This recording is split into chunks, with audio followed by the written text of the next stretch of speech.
जय हिंद मेरे दोस्तों, आप सभी का स्वागत है हिंदी स्टडी विद एडी के इस चैनल पर। तो आप सभी को इस चैनल के माध्यम से बहुत ही ज़्यादा बेनिफिट्स मिलने वाले हैं। तो इस चैनल को आप सब्सक्राइब करके रख लीजिएगा। इस चैनल के थ्रू आप सभी को फ्री ऑफ कॉस्ट एक भी रुपया देने की जरूरत नहीं है। बिल्कुल फ्री ऑफ कॉस्ट आप सभी को पूरे साल भर फ्री में पढ़ाया जाएगा। ठीक है, अगर आप क्लास 9th में है, क्लास 8th में है, या क्लास 10th में है, या क्लास 12th में है, या 11th में है, सारे क्लासेस का नोट्स एवं पीडीएफ सभी प्रकार के जो जितने भी पढ़ाई के थ्रू रिलेटेड जितने भी नोट्स एवं पीडीएफ्स होते हैं, उन सभी से आप सभी को अच्छे तरीके से चैप्टर वाइज पढ़ाया जाता है। ठीक है, इस चैनल के थ्रू। तो आप इस चैनल को सब्सक्राइब जरूर कर लीजिएगा। ठीक है, तो चलिए आज का जो वीडियो रहने वाला है मोस्टली क्लास 10th के बच्चों के लिए रहने वाला है।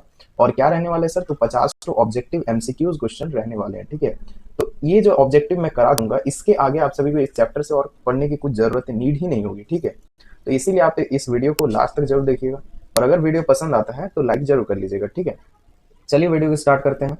तो हम लोग का चौथा जो चैप्टर है कार्बन एवं उसके यौगिक, इस चैप्टर से जितने भी ऑब्जेक्टिव 50 को बन सकते हैं, उन सभी ऑब्जेक्टिव को लिया गया है। पहला क्वेश्चन है कि कार्बन के किस गुण के कारण वह असंख्य यौगिक बना सकते हैं। तो कार्बन का ऐसा कौन सा गुण है जो कि बहुत सारे यौगिक का निर्माण करता है। ठीक है, तो कार्बन का ऐसा कौन सा गुण है जिसके कारण वे असंख्य प्रकार के मतलब बहुत सारे अनगिनत यौगिकों का बना सकते हैं, यानी कि निर्माण किया जा सकता है। तो उसका जो कारण है वो कैटेलिज्म के कारण है। ऑप्शन नंबर सी जिसका पूरा करेक्ट आंसर हो जाएगा। नेक्स्ट हम लोग का क्वेश्चन है क्वेश्चन नंबर 2 कि कार्बन की संयोजकता होती है। तो कार्बन का संयोजकता कितना होता है? तो आप सभी को बता दें कि कार्बन का जो संयोजकता होता है वो 4 होता है। पहला जो होता है, पहला कक्ष, इसका जो परमाणु संख्या होता है यानी कि 6 होता है। पहला कक्ष में आता है 2 और दूसरा कक्ष में आता है 4, जो अंतिम कक्ष होता है। ठीक है, तो इसका 4 जो होगा इसका संयोजकता कहलाती है। ठीक है, तो इसीलिए आपका ऑप्शन नंबर सी 4 इसका करेक्ट आंसर हो जाएगा। नेक्स्ट हम लोग का क्वेश्चन है क्वेश्चन नंबर 3 कि इथेन यानी कि इथेन का रासायनिक सूत्र क्या होगा। तो इथेन का जो रासायनिक सूत्र होगा उसका होगा C2H6। इसको बनाने का आपको ट्रिक बता दें कि इथेन जो है ना, इथेन जो है उसका ऊपर में ए की मात्रा जो दिख रहा है उसका मतलब है ये एल्केन ग्रुप का है। ठीक है, एल्केन ग्रुप का सदस्य है एल्केन, एल्किन और एल्काइन। ये जो 3 आपका सूत्र है, ये तीनों में से आपका पूरा देखिए 2 मार्क्स आपका कंफर्म हो जाता है। ठीक है, ऑब्जेक्टिव में 2 मार्क्स कंफर्म हो जाता है इससे। देखो मैं लिख देता हूँ यहाँ पर, और उसका फॉर्मूला भी मैं लिख देता हूँ। ठीक है, पहला होता है एल्केन। ठीक है, एल्केन होता है जिसका सूत्र हो जाता है CnH2n और +2 होता है, इसमें क्या हो जाता है +2।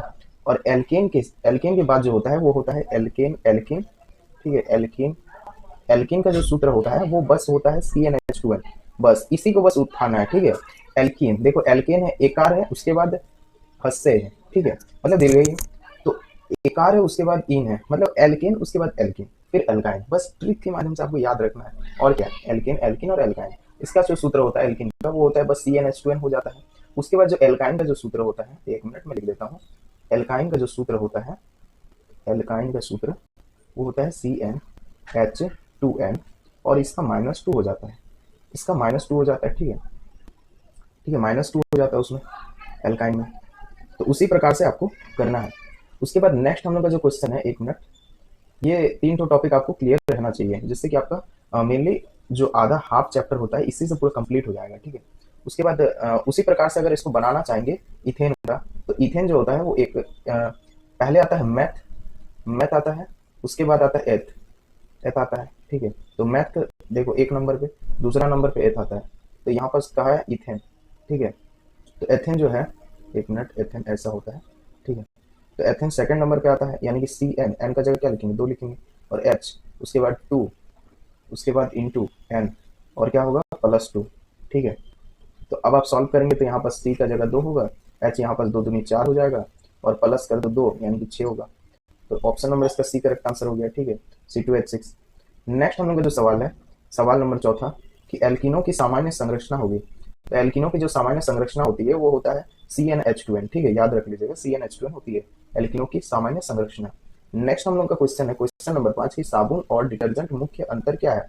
तो साबुन और डिटर्जेंट में मुख्य जो अंतर होता है ना, वो उपरोक्त सभी, मतलब ये जितना भी सवाल है मतलब ऑप्शंस है वो सभी सही है। चलिए चेक कर लेते हैं फिर से।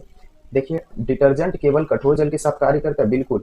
जो डिटर्जेंट होता है वो कठोर जल के साथ ही कार्य कर सकता है, और जो साबुन होता है ना वो कठोर जल के साथ झाग जो होता है ना बहुत ही मुश्किल से बना पाता है। ठीक है, और डिटर्जेंट जो होता है ना वो कठोर जल के साथ आसानी से वो झाग उत्पन्न कर लेता है। ठीक है, झाग आराम से बना लेता है डिटर्जेंट जो होता है। ठीक है, नेक्स्ट है कि साबुन केवल मुलायम जल के साथ कार्य करता है, बिल्कुल। जो साबुन होता है ना वो मुलायम जल के साथ ही कार्य कर पाता है। और अगर कठोर जल के साथ कार्य कर भी लिया तो बहुत मुश्किल से वो कर पाएगा, ठीक है। उसके बाद नेक्स्ट थर्ड नंबर है कि साबुन में Na यानी कि सोडियम और K यानी कि पोटेशियम, ये दोनों लवण होते हैं मौजूद, ठीक है, साबुन में। उपरोक्त सभी, इसलिए इसका आंसर हो जाएगा डी नंबर, ठीक है। आपको समझाते हुए मैं चल रहा हूँ, ठीक है। पूरे यूट्यूब कम्युनिटी में ऐसा नहीं, मतलब मैं कहना नहीं चाहता हूँ, बट फ्री ऑफ कॉस्ट ऐसा नहीं समझाने वाले, ठीक है। तो इसीलिए इस चैनल को आप सब्सक्राइब कर सकते हैं, ठीक है। तो चलिए नेक्स्ट हम लोग का क्वेश्चन नंबर 6 है कि एथेनॉल को गर्म करने पर कौन सा यौगिक बनता है, ठीक है। हम लोग को कौन सा यौगिक मिलता है एथेनॉल को जब गर्म करते हैं तब? तो एथिन जो यौगिक मिलता है हम लोग को, ठीक है, एथिन यौगिक मिलता है जब एथेनॉल को गर्म करते हैं तब, ठीक है। उसके बाद नेक्स्ट हम लोग का सवाल है 7 नंबर कि एथेनॉल और एथेनोइक अम्ल की प्रतिक्रिया में कौन सा यौगिक बनता है? तो एथेनॉल और एथेनोइक जो अम्ल होता है, ये दोनों के यौगिक के फलस्वरूप हम लोग का एस्टर बनता है, ठीक है। ऑप्शन नंबर इसका बी करेक्ट आंसर हो जाएगा, एस्टर। एथेनॉल और एथेनोइक अम्ल के परस्पर जो अभिक्रिया होता है, इससे हम लोग को एथेनॉल बनता है, ठीक है, एस्टर बनता है, ठीक है, एस्टर। नेक्स्ट हम लोग का सवाल है सवाल नंबर 8 कि साबुन का अणु किस प्रकार का होता है? तो साबुन का जो अणु होता है ना, वो द्विध्रुवीय होता है, यानी कि दोनों से ये अभिक्रिया कर लेता है, मतलब जल के साथ भी अभिक्रिया करता है और तेल के साथ भी अभिक्रिया कर लेता है, ठीक है, द्विध्रुवीय। नेक्स्ट हम लोग का है 9 नंबर कि एस्टर का गंध किसके समान होता है? तो एस्टर का गंध यहाँ पूछा है किस किसके समान होता है। तो आपको बता दें कि एस्टर का जो सुगंध होता है ना, वो मीठे फलों के जैसे होते हैं। ऑप्शन नंबर इसका बी करेक्ट आंसर हो जाए, मीठे फलों के समान होती है। नेक्स्ट हम लोग 10वां नंबर क्वेश्चन है, 10 नंबर क्वेश्चन है कि कार्बनिक यौगिकों का अध्ययन की शाखा को क्या कहते हैं? तो कार्बनिक यौगिकों की जो अध्ययन करने की जो शाखा होती है उसको बोलते हैं कार्बनिक रसायन। ऑप्शन नंबर इसका डी हो जाएगा। देखो कार्बनिक है, यहाँ भी कार्बनिक हो जाएगा और बस रसायन जोड़ दिया गया है, मतलब उसी का अध्ययन कर रहे हैं तो कार्बनिक रसायन कहलाएगा, ठीक है। कार्बनिक यौगिकों का जो अध्ययन करते हैं वो कार्बनिक रसायन कहलाता है। नेक्स्ट हम लोग का क्वेश्चन है क्वेश्चन नंबर 11 कि C2H5OH क्या है? C2H5OH यहाँ क्या है? तो यहाँ पर जब भी OH लगा रहे हैं, आपको ट्रिक समझा देता हूँ तीनों, ठीक है, 3 तो ट्रिक बताता हूँ, उसमें से 2 क्वेश्चन मैक्सिमम फंस जाएगा, ठीक है। OH जहाँ रहेगा लगे हुए पीछे में, तो आप समझ जाइएगा कि वो एल्कोहल का बात हो रहा है। OH जब भी लगे रहेगा वो एल्कोहल का बात कर रहा है, और जब भी CHO लगे रहे लास्ट में, तो CHO जो रहेगा वो एल्डिहाइड ग्रुप का रहेगा, ठीक है, एल्डिहाइड ग्रुप का रहेगा, एल्डिहाइड आप समझ जाइएगा, ठीक है। और जहां पर CO लगे रहेगा वही आप समझ जाइएगा कि वो कीटोन ग्रुप का बात कर रहा है, ठीक है, कीटोन ग्रुप का। CO जहां रहेगा वही कीटोन ग्रुप का बात कर रहा है। इस प्रकार से आप तो इसको स्क्रीनशॉट भी चाहे तो ले सकते हैं, ठीक है। चलिए नेक्स्ट हम लोग 12 नंबर क्वेश्चन देख लेते हैं। 12 नंबर क्वेश्चन है कि कठोर जल में साबुन उपयोग करने से क्या होता है? जब हम कठोर जल में साबुन का उपयोग करते हैं तो क्या होता है? तो झाग हम लोग का कम बनता है, ठीक है। ऑप्शन नंबर इसका सी करेक्ट आंसर हो जाएगा, झाग कम निर्माण होता है, मतलब कम बनता है उसमें, ठीक है, कठोर जल में। उसके बाद नेक्स्ट हम लोग 13 नंबर सवाल है कि कार्बन के कितने समस्थानिक यानी कि आइसोटोप्स प्राकृतिक रूप में पाई जाते हैं? तो हम लोग का कार्बन के कितने समस्थानिक यानी कि आइसोटोप्स प्राकृतिक रूप में पाई जाती है? तो उसमें 3 आइसोटोप्स प्राकृतिक रूप से पाए जाते हैं, ठीक है। ऑप्शन नंबर इसका सी करेक्ट आंसर हो जाएगा। नेक्स्ट हम लोग 14 नंबर सवाल देखते हैं, 1 मिनट। 14 नंबर हम लोग सवाल की ओर बढ़े। 14 नंबर सवाल है कि जब साबुन का उपयोग किया जाता है तो क्या बनाता है? जब हम लोग साबुन का उपयोग करते हैं तो क्या बनाता है? तो इमल्सन बनता है, ठीक है, साबुन में इमल्सन बनता है, ठीक है। इसीलिए ऑप्शन नंबर इसका ए करेक्ट आंसर हो जाएगा। नेक्स्ट हम लोग का सवाल है 15 नंबर सवाल है कि कौन सा यौगिक एस्टरीकरण क्रिया से भाग नहीं लेता है? कौन सा यौगिक होता है जो एस्टरीकरण अभिक्रिया से भाग नहीं लेता है? तो वो एस्टर स्वयं होता है, मतलब एस्टरीकरण अभिक्रिया में एस्टर भाग नहीं लेता है, ठीक है। उसके बाद नेक्स्ट हम लोग सवाल की ओर बढ़े। 16 नंबर सवाल है कि हाइड्रोकार्बन किसके यौगिक होते हैं? तो हाइड्रो जो कार्बन होता है ना, वो हाइड्रोजन और कार्बन से बने जो पदार्थ होता है, यौगिक जो होता है ना, उसी को हम लोग हाइड्रोकार्बन बोलते हैं। तो हाइड्रोजन और कार्बन से बने यौगिक को हाइड्रोकार्बन कहते हैं। ऑप्शन नंबर इसका बी करेक्ट आंसर हो जाएगा, हाइड्रोजन और कार्बन, ठीक है। नेक्स्ट हम लोग का सवाल है सवाल नंबर 17, ठीक है। सवाल नंबर 17 में दिया गया है कि इथाइन में किसके ट्रिपल बॉन्ड होते हैं? तो इथाइन में किसका ट्रिपल बॉन्ड होता है? तो पहला एक ही तो ट्रिपल बॉन्ड होता है इथाइन में, ठीक है। कितना तो ट्रिपल बॉन्ड पूछ रहा है, इथाइन में कितना ट्रिपल बॉन्ड होता है? तो एक होता है इथाइन में ट्रिपल बॉन्ड की बात। उसके बाद नेक्स्ट 18 नंबर क्वेश्चन है कि मीथेन का रासायनिक सूत्र क्या है? तो मीथेन का हम लोग जो रासायनिक सूत्र होता है वो मोस्टली CH4 होता है, ठीक है, याद रख लीजिएगा CH4। तो सर ये बना कैसे मीथेन का सूत्र? तो मीथेन का सूत्र लगाएंगे, मिथ जो आता है, मेथ आता है 1 नंबर पे, ठीक है। तो यहाँ पास एन ग्रुप का लग रहा है तो एल्केन ग्रुप का है, यानी कि सूत्र क्या होता है CnH2n, यानी कि सी का परमाणु 1 है, CnH, उसके बाद 2 और n क्या है 1 है, उसके बाद प्लस इसमें 2 जोड़ देंगे। तो इसको अगर सॉल्व करेंगे तो CH4 आ जाएगा। देखो यहाँ पास 1 लिखने की कोई जरूरत नहीं है, 2 एकम 2, ठीक है, यहाँ पास H हो गया, 2 एकम 2 और प्लस 2, यानी कि क्या हो गया, कुल मिला के CH4 हो गया, ठीक है। इसी प्रकार से आपको सॉल्यूशन करके मैं बता देता हूँ। नेक्स्ट हम लोग का 19 नंबर सवाल है कि कार्बन के कितने यौगिक में केवल एकल बॉन्ड होते हैं। तो कार्बन का कौन सा यौगिक है जिसमें केवल और केवल एकल बॉन्ड होता है, तो वो होता है एथेन। एथेन का जो होता है ना वो केवल और केवल एकल उसमें बॉन्ड होता है, ठीक है। बेंजीन का कितना होता है, 6 होता है, ठीक है। याद रख लीजिएगा, ये सब छोटा छोटा क्वेश्चन है। 20 नंबर सवाल है कि ब्यूटेन में कितने कार्बन परमाणु होते हैं। तो ब्यूटेन में कितने कार्बन परमाणु होते हैं, तो 4 होता है। ब्यूटेन में 4 होता है। और अगर पूछे मैथ में कितने परमाणु होता है, तो एक, है ना। मैथ, एथ, प्रो, ब्यूट, ये सब आपको आना चाहिए, ठीक है। जैसे 1 2 3 4 आपको याद है मुंह जवानी, उसी प्रकार से साइंस में भी ये सब मुंह जवानी याद रखना पड़ेगा आपको, ठीक है। नेक्स्ट हम लोग का सवाल है, सवाल नंबर 21 में है कि साबुन के निर्माण में किसका उपयोग होता है। तो जो साबुन का निर्माण होता है ना, उसमें मैं मोस्टली आपको चैप्टर 2 ही में पढ़ा दिया था कि वसा और छार, ठीक है। यानी कि NaOH जो होता है वो एक क्षारीय होता है, ठीक है, और वसा उसमें मिक्स किया जाता है, ठीक है, तभी ये साबुन का निर्माण हो जाता है। तो मोस्टली यूज होता है NaOH और वसा का। तो ऑप्शन नंबर इसका सी इसका करेक्ट आंसर हो जाएगा। ऑप्शन नंबर सी, वसा और क्षार का निर्माण होता है। नेक्स्ट हम लोग का क्वेश्चन है, क्वेश्चन नंबर 22 नंबर क्वेश्चन है कि एस्टर का निर्माण किसके द्वारा होता है। तो एस्टर किसके द्वारा बनता है, तो एल्कोहल प्लस अम्ल। एल्कोहल प्लस अम्ल से एस्टर बनता है, ठीक है, याद रख लीजिएगा। नेक्स्ट हम लोग सवाल जल्दी जल्दी करवा देते हैं, ठीक है। 23 नंबर सवाल है कि डिटर्जेंट का उपयोग विशेषकर कहाँ पर किया जाता है। तो डिटर्जेंट का जो उपयोग होता है वो कठोर जल में किया जाता है, डिटर्जेंट का उपयोग। ऑप्शन नंबर इसका ये करेक्ट आंसर हो गया, डिटर्जेंट का उपयोग आप याद कर लीजिएगा। नेक्स्ट हम लोग का 24 नंबर सवाल है कि कार्बन में टेट्रावैलेंसी का मतलब क्या है। तो टेट्रावैलेंसी जो होता है कार्बन में, वो होता है 4 बंध बनाने की जो क्षमता होती है उसी को टेट्रावैलेंसी कहा जाता है। यानी कि जिसका 4 बंध बनता है उसी को हम लोग टेट्रावैलेंसी बोलते हैं। नेक्स्ट हम लोग का सवाल है 25 नंबर सवाल है कि साबुन किस प्रकार का अणु होता है। तो साबुन में किस प्रकार का अणु होता है, तो द्विपक्षीय अणु होता है, यानी कि दोनों गुण होता है उसमें पाया जाता है साबुन में। कौन कौन सा, तो बसा, एक तो बसा से बनता है, और NaOH, यानी कि NaOH, ठीक है, NaOH से बनता है, याद रख लीजिएगा। नेक्स्ट हम लोग का जो सवाल है, एक मिनट।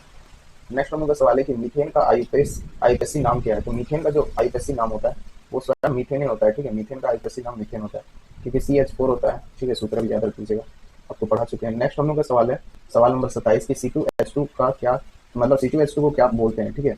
तो कार्बन का 2 परमाणु और हाइड्रोजन का 2 परमाणु, ठीक है, और कुछ तो लगा नहीं है, यानी कि ये एल्केन एल्किन एल्काइन ग्रुप का लग रहा है, ठीक है। काहे कि कार्बन का 2 परमाणु, हाइड्रोजन का 2 परमाणु, ठीक है। तो इसीलिए ऑप्शन नंबर इसका सी बैठा दीजिएगा अपना फॉर्मूला पे। इसका जो सूत्र होगा वो एल्काइन ग्रुप का है, ठीक है, CnH2n और -2 उसमें लगा दीजिएगा। ये वाला फॉर्मूला पुट करके देखिएगा, आंसर आ जाएगा, ठीक है। ऑप्शन नंबर इसका सी करेक्ट आंसर हो जाएगा। नेक्स्ट हम लोग का 28 नंबर क्वेश्चन है। 28 नंबर क्वेश्चन है कि बेंजीन का अणु कितना होता है। तो चक्रीय होता है, ऑप्शन नंबर इसका सी हो जाएगा, यानी चक्र जैसा होता है, ठीक है। बेंजीन का 6 होता है, ठीक है, इस प्रकार से 6 होता है सिंबल। इस पर यहाँ पर डायग्राम नहीं बन रहा है, बट अब देख लीजिएगा 6 बनता है, ठीक है। 29 नंबर सवाल है कि साबुन किस प्रकार का अम्ल से बनते हैं। तो साबुन जो होता है ना वो बसा अम्ल से, ऑप्शन नंबर बी हो जाएगा इसका करेक्ट आंसर। साबुन जो होता है ना वो बसा अम्ल से बनता है, बसी अम्ल। नेक्स्ट नंबर 30 नंबर है कि एथेनॉल में जल हीनन से कौन सा गैस बनता है। तो जल हीनन से इथेन गैस बनता है, इथेन गैस, ठीक है, याद रख लीजिएगा। नेक्स्ट नंबर का सवाल 31 नंबर कि एल्कोहल को क्रियात्मक समूह को क्या कहते हैं। तो एल्कोहल को OH माइनस बोलते हैं, ठीक है। ऑप्शन नंबर 20 का हो जाएगा, COOH है ना, कार्बोक्सिलिक अम्ल बोलते हैं इसको, कार्बोक्सिलिक, एक मिनट, कार्बोक्सिलिक अम्ल बोलते हैं, ठीक है, आप याद रख लीजिएगा, ठीक है। अच्छे से नहीं हो पा रहा है, ठीक है।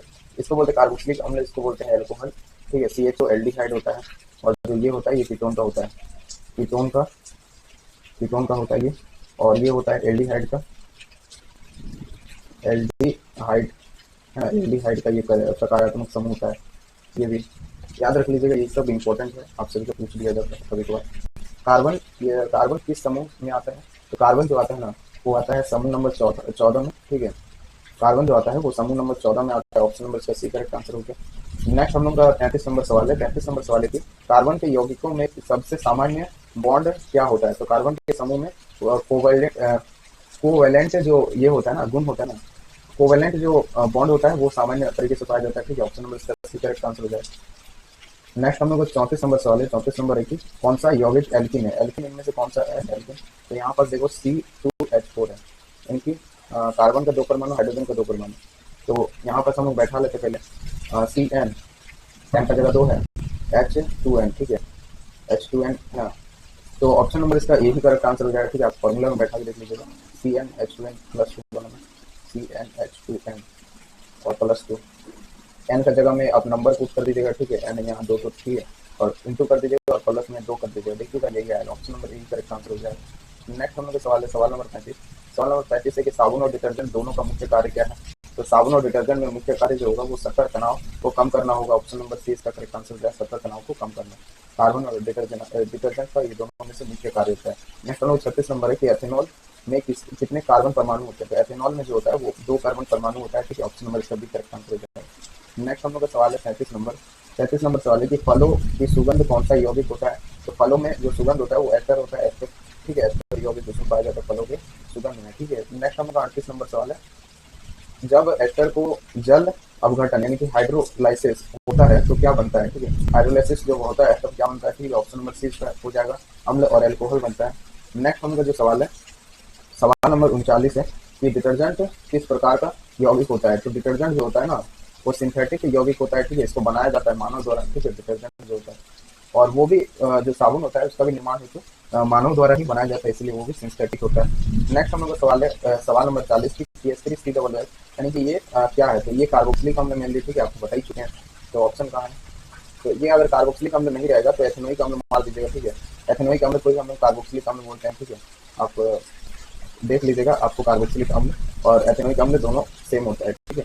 नेक्स्ट हम लोग 41 नंबर है, 41 नंबर सवाल है कि जब एथेनॉल को गर्म करने पर सल्फ्यूरिक अम्ल के साथ डिहाइड्रेट किया जाता है तो उत्पाद होता है। तो डिहाइड्रेट जब किया जाता है एथेनॉल को तब ये बनता है C2H4, ऑप्शन नंबर इसका सी करेक्ट आंसर हो जाएगा, C2H4। नेक्स्ट हम लोग का सवाल है सवाल नंबर 42 कि डिटर्जेंट का मुख्य लाभ क्या है। तो डिटर्जेंट का जो मुख्य लाभ है वो होता है यह कठोर जल के साथ झाग बनाता है। ये जो होता है ना डिटर्जेंट वो होता है कठोर जल के साथ झाग बना लेता है, ठीक है, यही इसका मुख्य कार्य होता है। नेक्स्ट हम लोग सवाल देख लेते हैं सवाल नंबर 43 नंबर है सवाल कि जब साबुन कठोर जल के उपयोग में लाया जाता है तब क्या बनता है, ठीक है। जब साबुन जब होता है तब कठोर जल के उपयोग में जब किया जाता है तब वो उससे क्या बनता है, तो वो स्तंभ बनता है, ठीक है, झाग रहित तलछट जो होता है, ठीक है, option number C correct answer हो जाएगा, झाग रहित तलछट। नेक्स्ट हम लोग का सवाल है सवाल नंबर 44 नंबर सवाल है कि बेंजीन में कुल कितने पाई बॉन्ड होता है, ठीक है, पाई बॉन्ड, सिग्मा बॉन्ड, ये सब के बारे में आपको बताइए, ठीक है, ऑप्शन नंबर इसका ये हो जाएगा। और एक वीडियो आएगा उसमें आप सभी को पूरा डिटेल्स में ये सब पाई बॉन्ड, सिग्मा बॉन्ड है ना, ये सब के बारे में अच्छे से डिटेल्स में बताया जाएगा, ठीक है। नेक्स्ट हम लोग का सवाल नंबर 45 है कि कौन सा यौगिक एक संतृप्त हाइड्रोकार्बन है। संतृप्त हाइड्रोकार्बन का मतलब होता है ऐसा यौगिक जिसमें देखो एकल, संतृप्त मतलब जिसमें एकल बॉन्ड द्वारा बना होता है, ठीक है। असंतृप्त मतलब जो डबल बॉन्ड और ट्रिपल बॉन्ड द्वारा बना होता है जो हाइड्रोकार्बन उसको बोलते हैं असंतृप्त, ठीक है। मतलब एकल बॉन्ड द्वारा मतलब एल्केन ग्रुप का कौन सा है, एथेन है, एल्केन ग्रुप का कौन है, एथेन है यहाँ पर, ऑप्शन नंबर सी इसका करेक्ट आंसर हो गया, ठीक है। और बाकी जो है ये वाला एल्केन ग्रुप का है, ठीक है, और ये अल्काइन ग्रुप का है, ये भी बेंजीन भी अल्काइन ग्रुप का है, ऑप्शन नंबर इसलिए इसका सी हो जाएगा बस, ठीक है। इसके बाद नेक्स्ट हम लोग 46 नंबर सवाल है कि कौन सा यौगिक एल्डिहाइड है। एल्डिहाइड कौन सा है, तो CHO जिसमें लगा रहेगा, आपको पहचानने में बता दिया, तो लास्ट में CHO जिसमें लगा रहेगा, CH3CHO है ना, ऑप्शन नंबर इसका सी करेक्ट आंसर हो गया। नेक्स्ट हम लोग 47 नंबर सवाल है कि हाइड्रोकार्बन जलने पर क्या उत्पाद बनता है। तो हाइड्रोकार्बन जब जलता है तब कौन सा उत्पाद बनता है, तब CO2 और H2 बनता है, ठीक है, ऑप्शन नंबर इसका ए करेक्ट आंसर हो जाएगा, CO2 और H2 जब बनता है तब हाइड्रोकार्बन का निर्माण होता है, ठीक है, ऑप्शन नंबर इसका वो बता देते हैं ना, इसका ऑप्शन नंबर ए हो गया। नेक्स्ट हम लोग का सवाल है सवाल नंबर 48 जो है कि कौन सा गैस शराब पीने के बाद सांस से निकलती है जिसे ब्रेथ इनलाइजर से पकड़ा जाता है, ठीक है। ब्रेथ इनलाइजर जो पुलिस लोग इस्तेमाल करता है कि आप सब वही अल्कोहल कोई मतलब कोई अल्कोहल पी के आता है तो उसका जो श्वास नली में होता है ना उसमें क्या होता है, इनलाइजर से उसको पकड़ लेता है ना, ब्रेथ इनलाइजर जो होता है, ठीक है। तो वो जो होता है ना वो होता है C2H5OH, ठीक है, ऑप्शन नंबर इसका सी हो जाएगा, C2H5OH, अल्कोहल में OH लगा रहता है, ठीक है। अब इसी से समझिए। नेक्स्ट हम लोग का सवाल है सवाल नंबर 49 नंबर है सवाल कि कार्बन बंधों की संख्या बेंजीन में होता है। तो कार्बन संख्या का जो बेंजीन में होता है ना, ऑप्शन नंबर बी हो जाएगा क्या, एकल और प्लस में 3 द्विबंध, मतलब 3 एकल होता है, ठीक है, और प्लस में 3 द्विबंध होता है, ठीक है, द्विबंध होता है। नेक्स्ट हम लोग का जो सवाल है और आखिरी जो नेक्स्ट और लास्ट अंतिम सवाल है हम लोग का 50 नंबर। तो 50 नंबर सवाल को बताने से पहले आप सभी को बता दें इस चैनल का आपको फ्री ऑफ कॉस्ट आपका पढ़ाई होता है, इस चैनल को आप सब्सक्राइब करके रख लीजिएगा, जिससे आपको बहुत ज्यादा बेनिफिट्स मिलने वाला है, ठीक है। 50 नंबर सवाल है कि कार्बनिक यौगिकों का रंग, गंध और स्वाद किस पर निर्भर करता है, ठीक है। जो कार्बनिक यौगिक होता है उसका गंध और स्वाद किस पर निर्भर करता है, उसके कार्यात्मक समूह पर, ठीक है। उनके जो कार्यात्मक समूह होता है, ठीक है, ऑप्शन नंबर इसका सी हो जाएगा। उनके कार्यात्मक जो समूह होता है उसी से इसका निर्भर करता है, ठीक है, रंग और गंध और उसका स्वाद जो होता है उसका कार्यात्मक समूह के अंदर, ठीक है। और वीडियो पसंद आता है तो आप लाइक भी कर सकते हैं, ठीक है, मुझे मोटिवेशन मिलता है कि आप सब अच्छे से पढ़ाई कर रहे हैं, ठीक है, और भी ज़्यादा वीडियोस लाने की मैं कोशिश करूंगा, ठीक है। तो इसीलिए आप वीडियो को लाइक कर लीजिएगा और इस चैनल को सब्सक्राइब कर लीजिएगा। चलिए मिलते हैं नेक्स्ट वीडियो में, तब तक के लिए जय हिंद, जय भारत। आपका दिन शुभ हो।